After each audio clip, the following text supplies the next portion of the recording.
Méditation de la communauté des disciples du Christ vivant en ce vendredi de la 3e semaine du Carême, année liturgique B.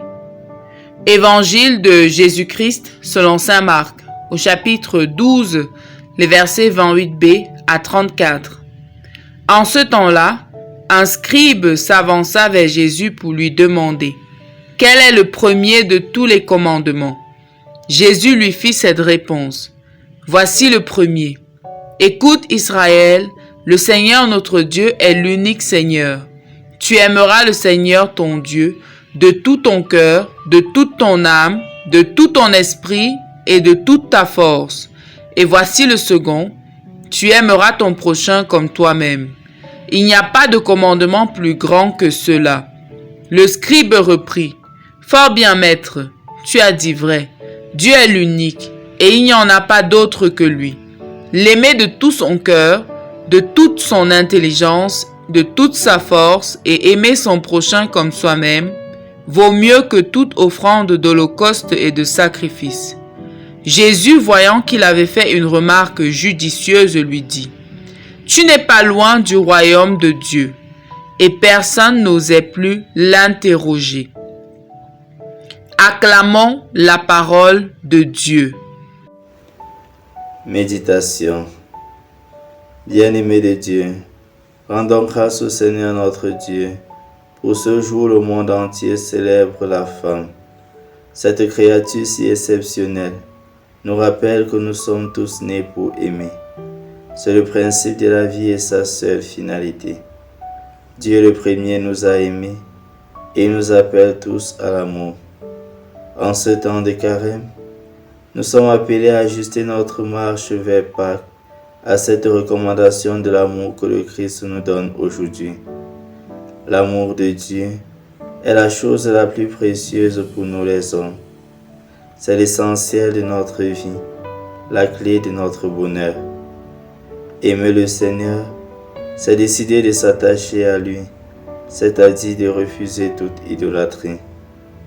Le Seigneur, aujourd'hui, nous demande de nous attacher à lui. Nous sommes déjà pratiquement à la moitié du temps de carême. Et il est important de se demander, est-ce que depuis le début de ce temps de carême, mon amour pour le Seigneur a augmenté? Est-ce que je suis littéralement tombé amoureux de lui? Et on peut savoir si on est vraiment tombé amoureux de Dieu, si on a de plus en plus de temps pour lui. Chacun en effet aime rester avec la personne qu'il ou elle aime.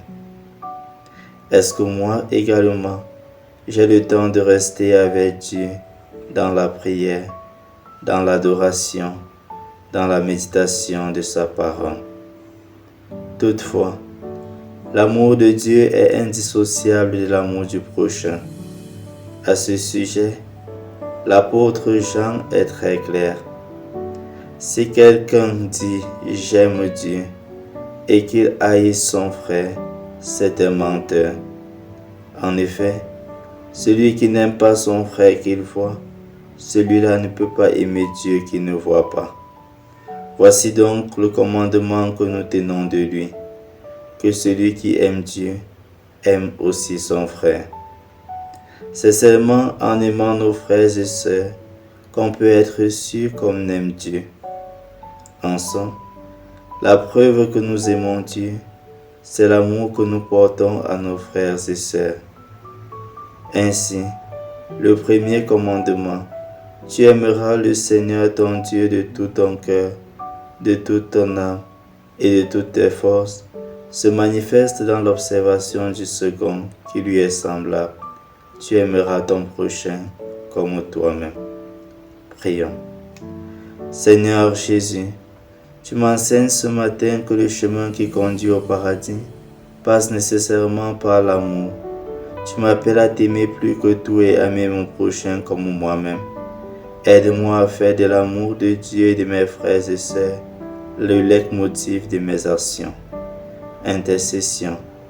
Prions en ce jour du 8 mars pour toutes les femmes du monde entier, afin qu'elles soient de plus en plus conscientes de leur noble vocation, celle d'être vecteur de l'amour dans la famille, dans la société et dans l'Église.